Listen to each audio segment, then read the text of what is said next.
Buenos días.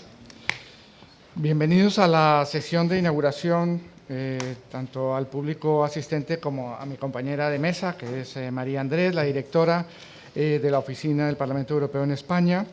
Soy Óscar Dávila, director gerente de la Casa de América, y en nombre de nuestro director general, Santiago Miralles, a quien realmente le hubiera encantado estar aquí, pero por las múltiples actividades de esta casa, tiene que estar en otro de nuestros eventos, me ha pedido que les dé la bienvenida a esta que siempre es la casa de todos los americanos. Querría señalar antes que nada la importancia que tiene para esta casa este encuentro de una especial relevancia. Ha sido un placer colaborar con la Oficina del Parlamento Europeo para la organización de este seminario y esperemos que haya muchos más en el futuro. Al público asistente, por supuesto, también darle la bienvenida, y a los ponentes agradecerles que estén aquí. La sesión de esta mañana va a ser muy intensa. He visto en el programa más de 15 intervinientes en sucesivas mesas y nos congratula mucho también tener en ese amplio plantel a 3 eurodiputados, a quienes les agradecemos su presencia porque conocemos sus agendas tan complejas. No tengo que decirles que la Casa de América es siempre un espacio abierto a la reflexión y al debate, y en esta ocasión la colaboración con el Parlamento Europeo es muy coherente, dado que parecía imprescindible una sesión pública en la que se explicara la posición de España y de la Unión Europea ante el Acuerdo de Mercosur. Aquí estamos pues con algunos de los protagonistas de esa negociación que nos van a explicar los efectos del acuerdo para España y nos van a detallar esos efectos en ciertos sectores concretos, tales como la agricultura. En la Casa de América siempre hemos tenido la vocación de acercar la alta política y los complejos acuerdos multilaterales a nuestro público. Este es el sentido de que este seminario se esté celebrando hoy en la Casa de América. Y no me extenderé más porque, como ya dije al comienzo, esta será una jornada intensa y a quienes han venido a escuchar es al resto de ponentes, así que tengo el placer de dejarles ya con María Andrés, la directora de la Oficina del Parlamento Europeo, y les reitero a todos la más cordial bienvenida a la Casa de América. Gracias.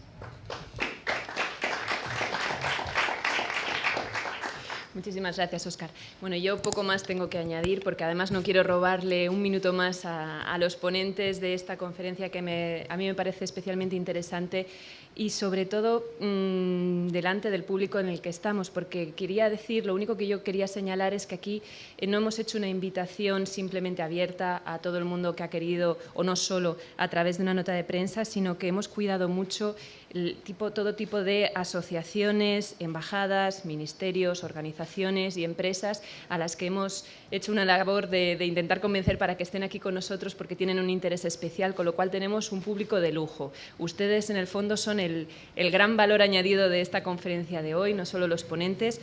Contamos con empresas como Repsol, contamos entre el público con cooperativas agroalimentarias de España, con embajadas como la de Argentina o Paraguay, con expertos del Ministerio de Agricultura, solo por citar algunos, por supuesto, porque no puedo citar a todos. El Club Español de la Energía, el ICEX, Fundación Carolina, Ecologistas en Acción. Tom Kuchar, no sé si está aquí con nosotros ahora mismo, pero quería incluso intervenir, expresó su deseo de intervenir en las mesas redondas. Le dijimos que, por supuesto, durante el debate le dejaremos el espacio que necesite, CSDEN, en fin, un montón de organizaciones que además nos habéis contestado con muchísimo interés porque para vosotros también es de gran relevancia este acuerdo entre la Unión Europea y Mercosur por las oportunidades que ofrece y también por los retos que supone para sectores como el agroalimentario, que entendemos que también es uno de los más sensibles, por eso vamos a dedicar una mesa específicamente a la agricultura. Esperamos que las intervenciones por su parte sean también tan ricas y tan activas como nos han expresado por teléfono y nada, vamos a dar ya la palabra a ponentes. Antes de nada, eso sí, dar las gracias, aparece por esa puerta además, a Katy y a Isabel de la Oficina de Madrid, que han sido las grandes artífices, las que os han perseguido por teléfono, las que han estado intentando por todos medios que este acto sea un acto de éxito y que al final, durante el cóctel que vais a tener a continuación, el vino español, os podáis intercambiar también tarjetas, que muchas veces es uno de los mejores valores activos que tiene asistir a conferencias así para luego continuar con las relaciones y poder influir un poquito en lo que el Parlamento Europeo entiende deben ser las prioridades en las negociaciones con Mercosur y cómo se pueden recoger esas prioridades en las diferentes enmiendas y en el trabajo legislativo, porque en este caso es un voto al final de las negociaciones del acuerdo, pero en la que los eurodiputados están siguiendo muy de cerca. Contamos esta mañana con Ramón Jáuregui, el presidente de la Asamblea Eurolat, con Pablo Zalba, que es ponente eurodiputado y ponente también de Mercosur, y con el señor Asís, que es el presidente de la delegación de las relaciones con Mercosur. Así que vamos sin más dilación, a darles la palabra a los siguientes ponentes. Muchísimas gracias. Muy buenos días a todos. Muchísimas gracias a la Casa América por acoger este evento y a María Andrés por invitarnos, a esta directora de la Oficina del Parlamento Europeo, que lleva muy pocos meses, pero que está haciendo, y es muy notable, un gran esfuerzo por dar a conocer la labor del Parlamento Europeo y de los europarlamentarios en España.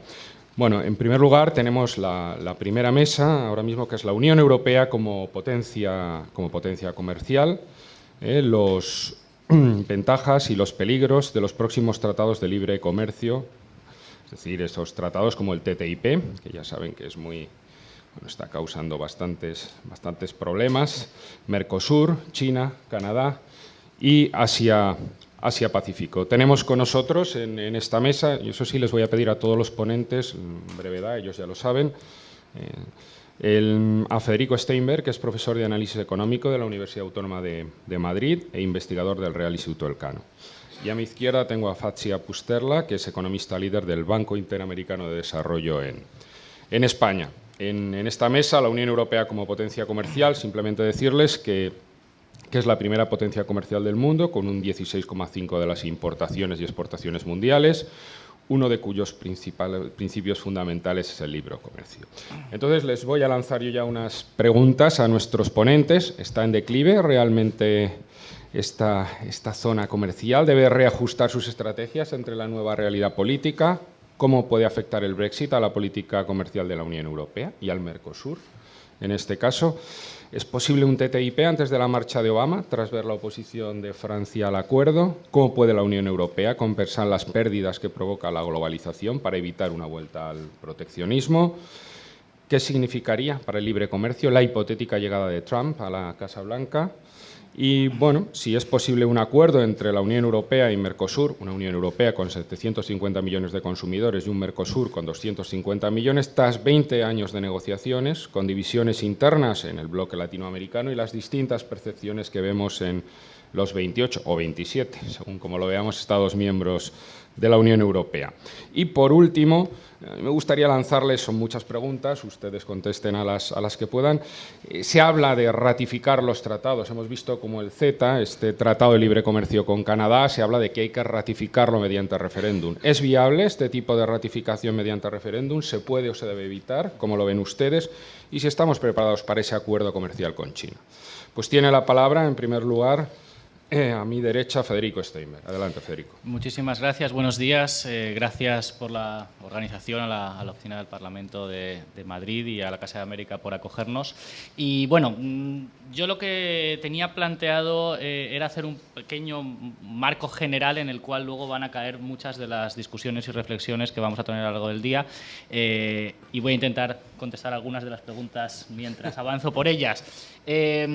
Básicamente, lo que quería esbozar es el contexto global en el que se mueve la Unión Europea, que es un contexto bastante diferente del de hace unos años, por el auge de las potencias emergentes, por las tensiones neoproteccionistas en distintas partes del mundo, por el declive relativo occidental y europeo. En ese contexto, ¿qué está haciendo la Unión Europea desde el punto de vista de su política exterior y en particular de su política comercial?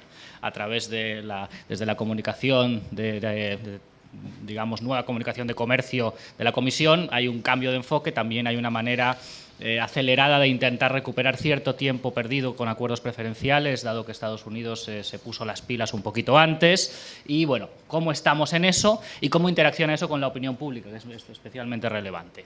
Por lo tanto, simplemente por abrir de una manera visual, yo creo que tenemos que darnos cuenta de que el viejo mapa del mundo, en el que nosotros somos el centro y Asia es extremo oriente, ¿no? Entonces nosotros somos el imperio, ya sea el británico, el español, el que más les guste, podemos usar varios siglos, y aquello era el extremo. Pues esto ya no es, o cada vez es menos, la manera adecuada de mirar el mundo, por mucho que nos pese. Ahora nosotros somos extremo occidente y cada vez más Asia-Pacífico es el centro. O dicho mal y pronto, se nos ha acabado el chollo de los últimos 500 años, si lo miramos desde el Renacimiento, o de los últimos 200, si lo miramos desde la Revolución Industrial.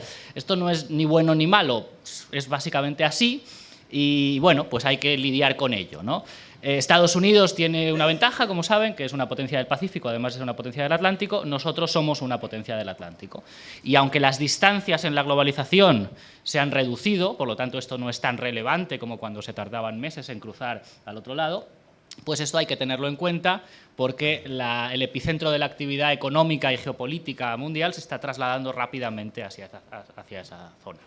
Esto lo podemos esbozar con muchos datos. Aquí tenemos que los emergentes crecen más que los avanzados. Esto ya venía pasando desde antes de la gran recesión, pero con la gran recesión digamos que nosotros nos frenamos y ellos siguieron creciendo. Esto no es una competición, porque a nosotros nos viene muy bien en cierta medida que China o India o Brasil compren nuestros productos, pero también esto genera rápidos ganadores y perdedores, ¿no?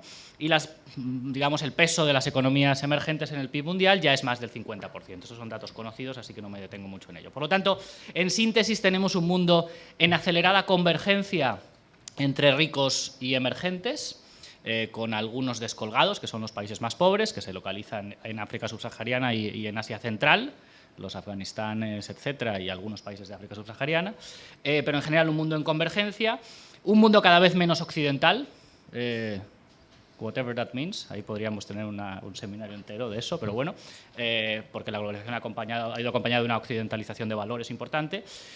Sociedades así, en plan muy titulares, más democráticas, más viejas, más urbanas, más desiguales. Hay más democracias que en cualquier otra época del mundo, aunque podemos debatir la calidad de esas democracias. Sociedades más envejecidas en general, pero muy especialmente en los países avanzados, más en Japón y en Europa que en Estados Unidos. Mucho más urbanas y mucho más desiguales, ¿no? Este es el tema del aumento de la desigualdad en países ricos y en países emergentes, al tiempo que se reduce la desigualdad entre ricos y emergentes. Y todo esto, digamos, que hace que la cooperación multilateral, que en materia comercial se plasmó en el GATT o OMC durante los últimos 50 años, de los 50 años después de la Segunda Guerra Mundial, que funcionó muy bien, pues esté un poco saltando por los aires, como ahora explicaré. Y esto pone en crisis y transformación las instituciones de gobernanza económica internacional. En particular, en comercio, lo que tenemos es que la ronda de Doha está congelada y con pocos visos de ser concluida, y incluso si fuera concluida, sería concluida con una agenda que ya no es relevante para el siglo XXI. Es decir, la ronda de Doha tiene una agenda del siglo XX. Market access en agricultura, en manufacturas y poca cosa en servicios, y nada de los nuevos temas de la agenda que interesan más a las opiniones públicas. Aún así, sería muy bueno poder concluirla, aunque fuera un acuerdo de mínimos, para conseguir salvar a la OMC de la ronda de Doha, que es algo que llevamos bastante tiempo necesitando hacer. Y bueno, al mismo tiempo tenemos un nuevo auge de acuerdos preferenciales, especialmente en el Pacífico, y liderados algunas veces por Estados Unidos, pero otras veces por China. Y lo que es llamativo es que la Unión Europea, que siempre ha adorado las normas y el derecho internacional y la idea esta mítica de la paz perpetua kantiana, pues digamos que llegó un poco más tarde a la idea de que el mundo estaba cambiando y que a lo mejor valía la pena dejar de abogar por el reglas para todos iguales, multilaterales, OMC, OMC, OMC, y entonces digamos que empezó más tarde que Estados Unidos los acuerdos preferenciales, que sabemos que son discriminatorios, que no son tan eficientes, que tienen un montón de cosas malas, pero que a veces es lo único que se puede hacer, porque hablar a 150 y pico en la OMC es mucho más difícil que hablar a 2 o a 20 o a no sé, en Mercosur, pues depende de cuántos contemos, ahora lo veremos.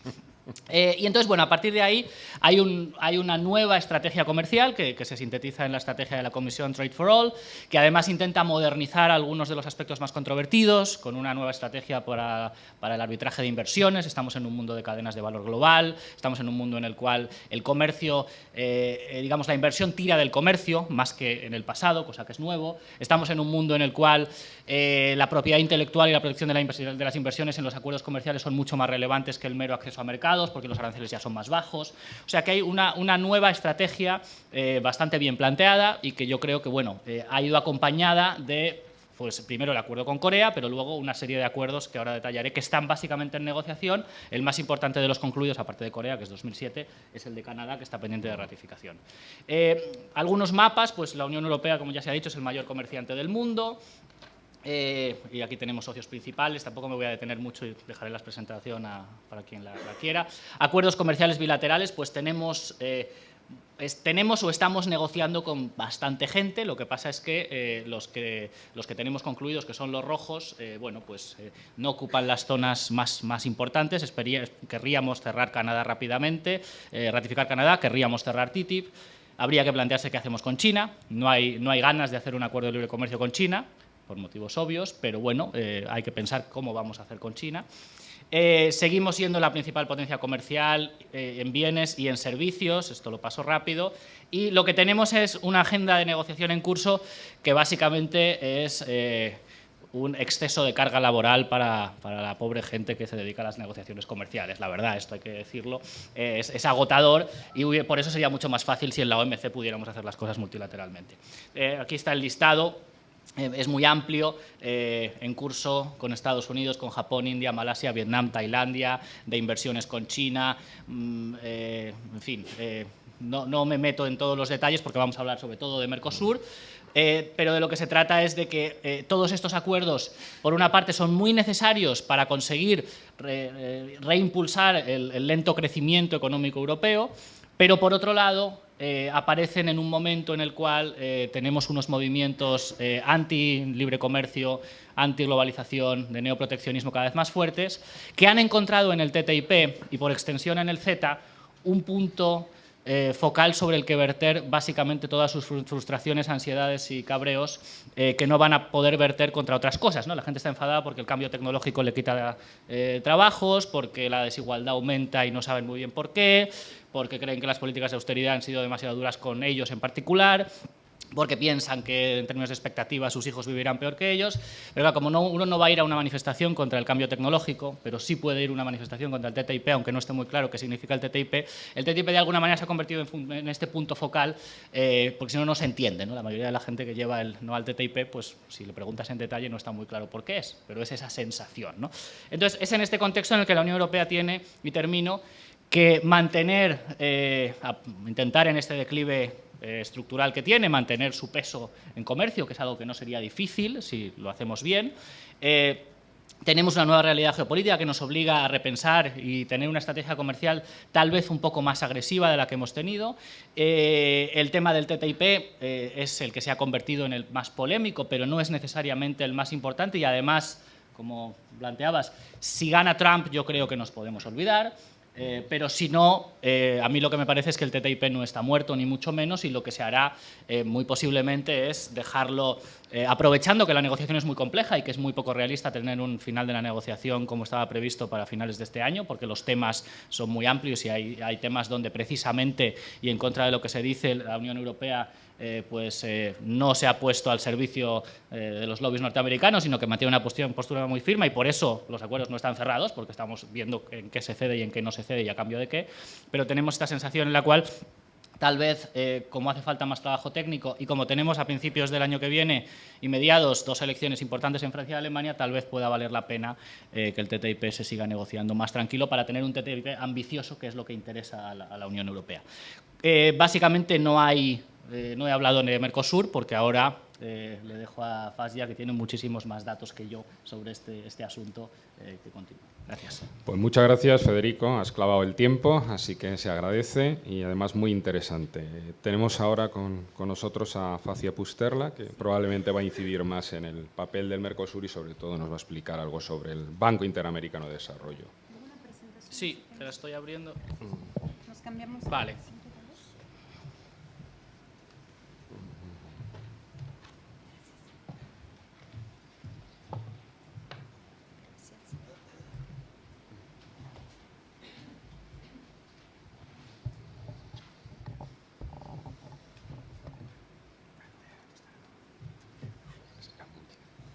Mientras se carga, empiezo a agradecer por la invitación. Estamos muy contentos que en el programa se haya incluido una intervención del Banco Interamericano de Desarrollo. Como habéis escuchado, yo estoy basada en nuestra oficina de Madrid. Tenemos nuestros headquarters en Washington y solo para daros un pantallazo, tenemos 48 países miembros, de los cuales 26 son países de América Latina y el Caribe, y bien 15 países miembros no beneficiarios son países europeos. Dado este contexto, nada más decir que el concepto de integración regional es una de las prioridades institucionales del BID desde su origen. Tenemos muchas intervenciones, muchas operaciones. En 2015 alcanzamos el 15% de todas nuestras aprobaciones en integración. Entonces, una cartera muy amplia, muy diversificada, que os voy a contar un poquito. Antes de entrar en lo que hace, el BID específicamente, tal vez retomando lo que nos estaba contando Federico y mirándolo desde la perspectiva latinoamericana. A ver, estamos, y voy contando luego cuando la presentación esté, ya veremos las gráficas. A ver, ¿qué ha pasado en el siglo XX? En el siglo XX se ha dado una constante apertura comercial, expansión comercial a nivel mundial. Esto ha sido, digamos, causado por la progresiva liberalización a nivel mundial, una reducción de los costos de transporte, así como de los costos de comunicación, y a la vez, obviamente, ya desde décadas ha empezado a entrar en juego el contexto asiático. Lo que comentaba Federico, hemos movido el eje de realidad del centro del mundo, ¿no? De alguna manera. En el caso de América Latina, este crecimiento comercial, de alguna forma, ahí estamos, perfecto, gracias. Ya voy al slide. Este era el contexto, digamos, mundial. El caso de América Latina ha presentado algunas asimetrías en esta dirección, donde podemos ver que sí hay una tendencia a la alza, pero que no ha sido tan lineal como el resto del mundo. Y esto también se ve reflejado en bajos niveles de integración global. Fijaros dónde está el share de América Latina y el Caribe en el comercio mundial, en términos porcentajes, comparado con lo que ha pasado en los países asiáticos a lo largo, digamos, de los últimos 60 años hasta 2010. Ahora, también cabe destacar que observamos bajos niveles de integración regional en el contexto de América Latina y el Caribe. Y esto podemos verlo claramente porque América Latina y el Caribe, en términos de comercio intrarregional, con respecto al total de comercio, no alcanza ni siquiera el 20%, lo cual la posiciona, digamos, bastante detrás de la Unión Europea, por supuesto, y de los países asiáticos. En el siglo XXI, sin embargo, observamos un cambio de esta tendencia. Hasta 2008 seguimos creciendo, tenemos la crisis, hay una caída y luego vemos que el comercio mundial se estanca. Por varias razones, ahora no voy a entrar en el detalle, qué es lo que pasa en América Latina, que por un efecto de los precios de commodities, la contracción que estamos observando es acentuada. Ahora os voy a contar siempre una pincelada, ¿no? Para respetar los tiempos. Voy a hablar de 3 cambios estructurales que hay que tomar en cuenta para analizar el contexto en el cual nos estamos moviendo. Entonces, por un lado, tenemos que tomar en cuenta que en la geografía del comercio mundial estamos hablando de nuevos socios comerciales, ya anticipado por Federico. Por un lado, el 40%, incluso un poco más, del comercio mundial lo llevan las economías emergentes y de esto un 18% es comercio sur-sur. ¿Cómo afecta esto al patrón de comercio de América Latina? Pues a ver, podemos notar que, voy poniendo toda la gráfica de una vez, podemos notar cómo en el tiempo ha incrementado la importancia de Asia como socio comercial y ha disminuido la importancia de otros socios tradicionales, Europa y también Estados Unidos. Ahí también tenéis una proyección hasta 2025 donde estas tendencias se acentúan. Luego tenemos que observar a nivel estructural unos nuevos patrones productivos. Esta gráfica, que parece en realidad muy compleja, tiene un objetivo. Sin mostrar números, nos está dando un panorama de la inversión extranjera directa a nivel mundial y de los encadenamientos productivos. Es decir, las bolitas que veis celestes representan la presencia de casas matrices en los países evidenciados. Claramente podemos notar en Estados Unidos una presencia muy grande de casas matrices. A nivel europeo tenemos a Alemania y en Asia tenemos a Japón. La intensidad del color de las líneas anaranjadas y su espesor muestra, ¿qué cosa? La relación entre estas casas matrices y sus filiales. Fijaros de nuevo que las líneas se mueven más en horizontal y menos en vertical. Entonces, ¿qué conclusiones sacamos de esta gráfica para el contexto de América Latina? Por un lado, América Latina no tiene ningún círculo celeste. Por otro lado, las líneas son más tenues. Y podemos ver que tal vez hay un poquito de intensidad en la zona de México y de Brasil un poquito, pero en el resto de la región no vemos mucho color naranja. Esto también se puede, con otro tipo de gráfica, observar en términos de contribución de las exportaciones a las cadenas de valor, las cadenas de valores internacionales. Y aquí podemos notar que América Latina y el Caribe representan un porcentaje más bajo que las otras regiones. No tengo la gráfica, pero un dato para que veáis el control también que se hizo de estos datos a nivel de PIB per cápita. Entonces, si controlamos por el nivel de PIB per cápita por cada país de América Latina, notamos que el posicionamiento de la mayoría de países está por debajo del nivel en donde países de ese tipo de crecimiento económico deberían estar. Entonces, hay un espacio para poder insertarse más en los patrones productivos globales. Finalmente, y otra gráfica bien densa, la arquitectura comercial, ¿qué nos cuenta? Pues claramente el famoso spaghetti bowl está cada vez más lleno de spaghetti y se puede ver que hay mucha densidad en ¿dónde? En la zona europea, en la zona asiática y nuevamente, ¿qué es lo que pasa en América Latina y el Caribe? Hay menos densidad y en la zona, digamos, del cono sur, todavía menos. Ahora, mirando este mapa, claramente la tendencia no debe ser a que la próxima vez que lo mostremos sea un borrón único. No, la idea es ordenar y priorizar y simplificar, ¿no? Los progresivos acuerdos que se van haciendo. Y de nuevo, aquí retomo las conclusiones también que ha hecho Federico, todo este panorama donde nos pone en un contexto en realidad de retos estratégicos en varios frentes. Tenemos que repensar lo que se ha conversado y establecido en la ronda de Doha, están los acuerdos megaregionales y cómo estos afectan a la región y claramente tenemos la evolución de la Alianza del Pacífico y lo que el Mercosur puede dar en sus etapas siguientes negociales. Resumiendo, a nivel de negociaciones UE-Mercosur, ¿qué nos dice todo este panorama? Por un lado, la reafirmación de la integración económica como modelo de cooperación regional parecería ser una vía a perseguir.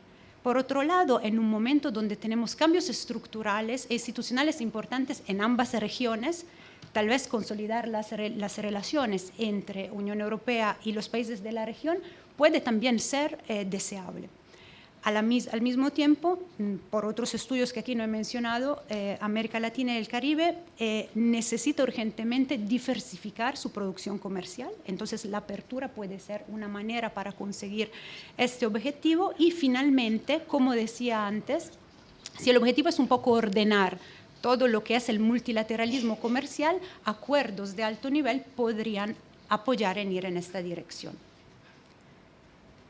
Terminada la parte de contexto, brevemente os voy a contar qué puede hacer o qué hace una institución como el Banco Interamericano de Desarrollo para apoyar a los esfuerzos de integración de América Latina y el Caribe. Os decía, en nuestra estrategia institucional, la integración regional siempre ha sido uno de los pilares. Y esto es el resumen de nuestra actualización de la estrategia que hicimos, que es vigente desde este año.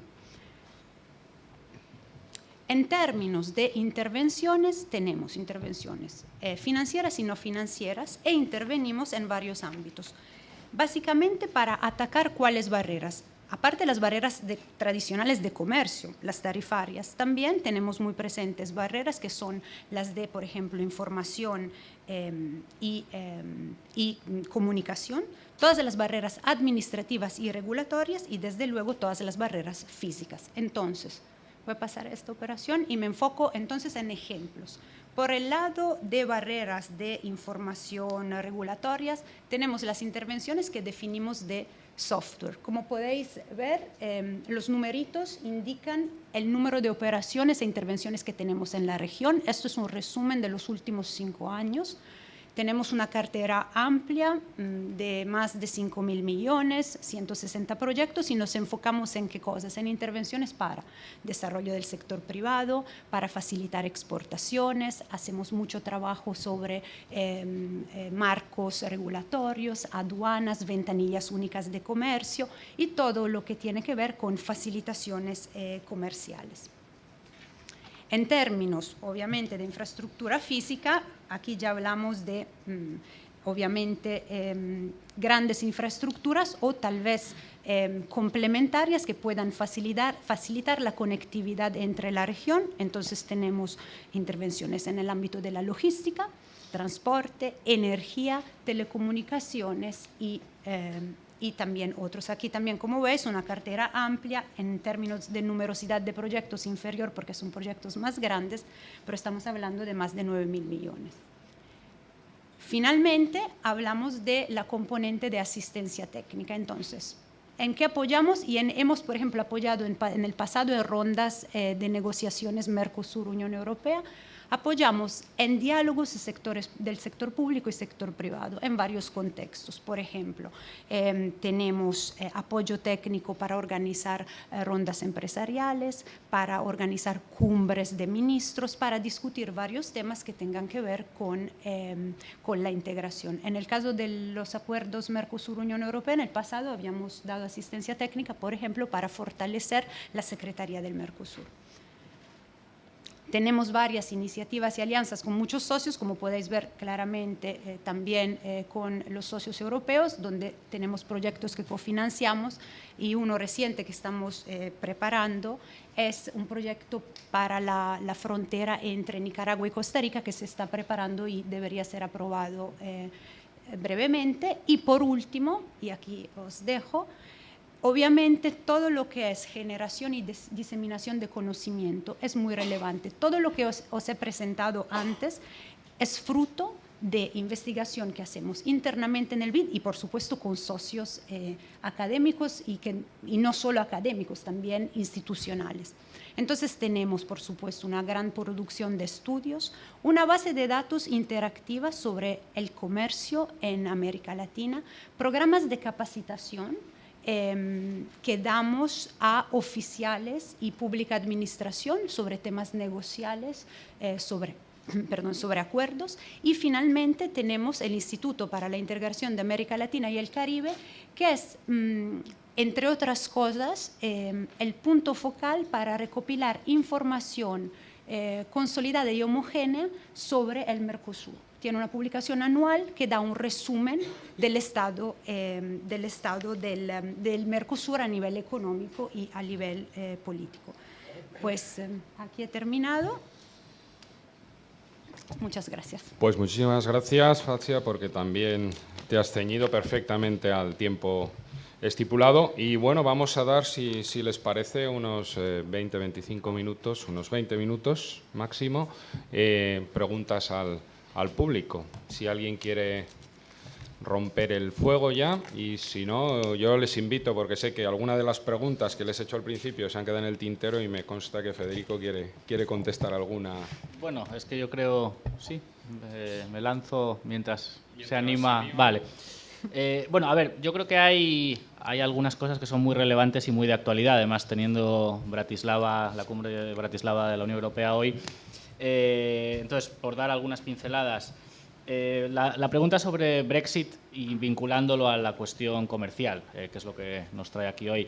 Claramente, el Reino Unido, como todos sabemos, es por una parte uno de los principales valedores de la apertura y de la liberalización comercial en la Unión Europea, y siempre es un poco el pepito grillo que le va recordando a franceses y alemanes que esto de la competencia y de la apertura de mercados no se nos vaya a olvidar, y por lo tanto la salida del Reino Unido de la Unión Europea, si se produce, que ya se verá, pues bueno, claramente va a desequilibrar un poco esto en favor de unas mentalidades que hay en la Europa continental que son intrínsecamente más proteccionistas y más estatistas, de algún modo, ¿no?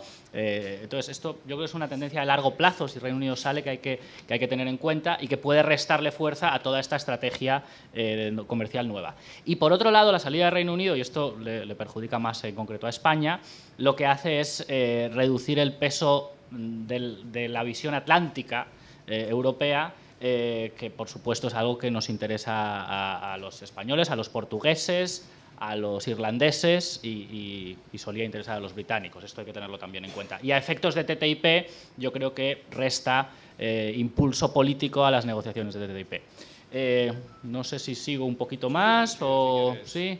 Porque y luego el otro tema que yo creo que es el más importante de largo plazo es cómo hacemos para vencer el miedo a la globalización o el rechazo al comercio, que es algo que está adueñándose de la narrativa dominante en Europa y también en Estados Unidos y en otros sitios, ¿no? Es decir, yo creo que el elemento más importante aquí a tener en cuenta es que no es importante quién tiene razón o quién no tiene razón. Yo creo que los datos objetivos, y España es posiblemente el mejor ejemplo, muestran que una apertura económica es una buena idea, que a largo plazo los países más abiertos crecen más, en fin, esto está bastante claro. Lo que pasa es que la percepción de la mayoría de las clases medias en los países avanzados es que el reparto de ganadores y perdedores está siendo muy desigual, y aunque objetivamente podemos pensar que no está siendo tan desigual como ellos piensan, el hecho es que está siendo bastante desigual. A ver, aquí no me voy a poner a citar a Piketty y estas cosas,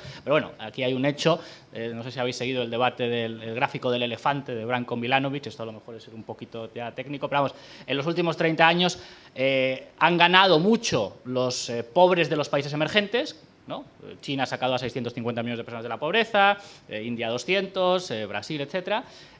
Han ganado los más ricos de los países ricos, y los que se han quedado más o menos igual son las clases medio-bajas de Europa y Estados Unidos, ¿no? Entonces, el tema es que el sistema capitalista, que es la mejor manera que tenemos de generar innovación, crecimiento, etcétera, es un sistema muy bueno para eso, pero no se autolegitima. Esto ya lo aprendimos en la Gran Depresión, ¿no? Entonces, yo creo que tenemos que salvar a la globalización de los fundamentalistas de la globalización. Es decir que esto hay que seguir manteniéndolo, y para eso tenemos que arbitrar algún tipo de mecanismo para que la compensación de los perdedores sea mejor, no tanto en términos de te voy a compensar y punto, sino de darles herramientas para enfrentar la globalización. Y esto es un poco la asignatura pendiente y lo que se debería, yo creo, estar discutiendo en Bratislava. Para eso, bueno, hay muchas propuestas, pero este no es el foro para hablarlas.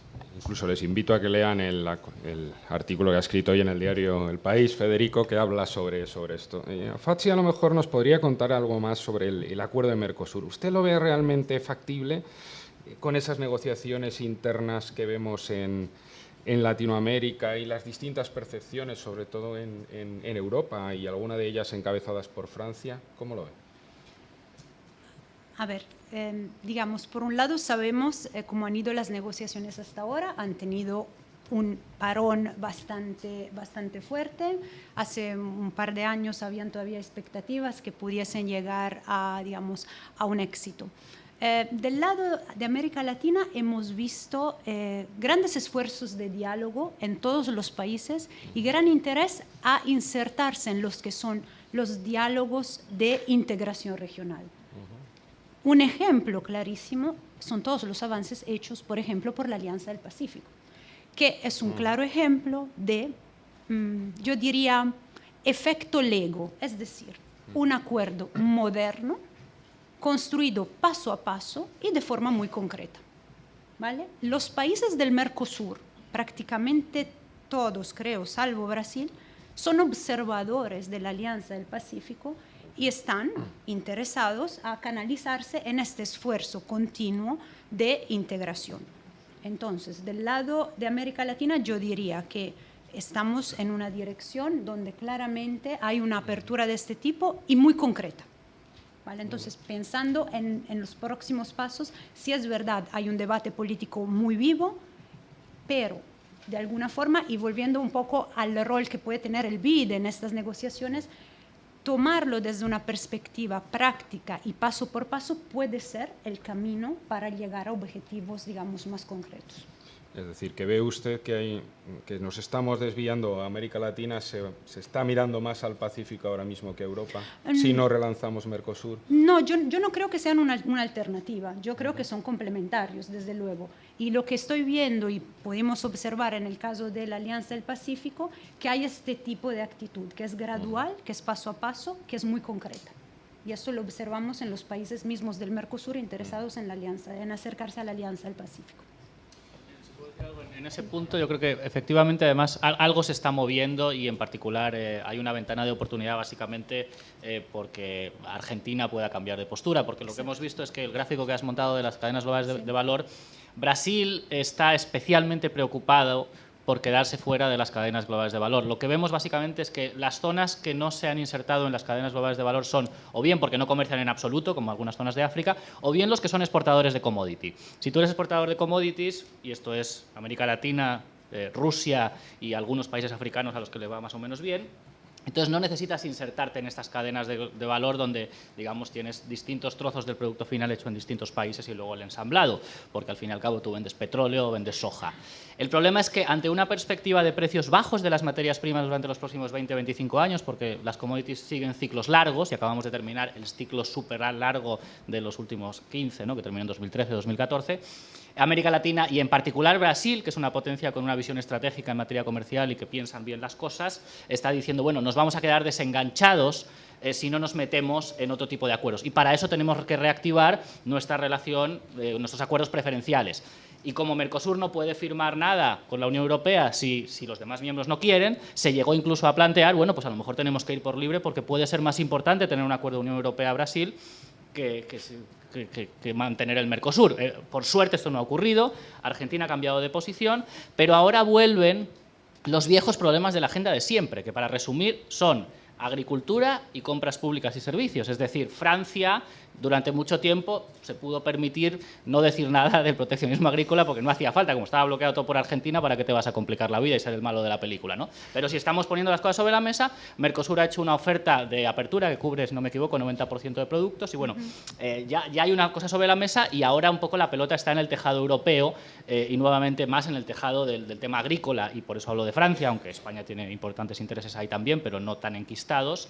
Y por otro lado, nosotros en Europa queremos que se abran las compras públicas y el acceso a servicios, ¿no? Hay que volver a hablar de los temas que nos frenaron hace 20 años y que otra vez vuelven a ser los esenciales.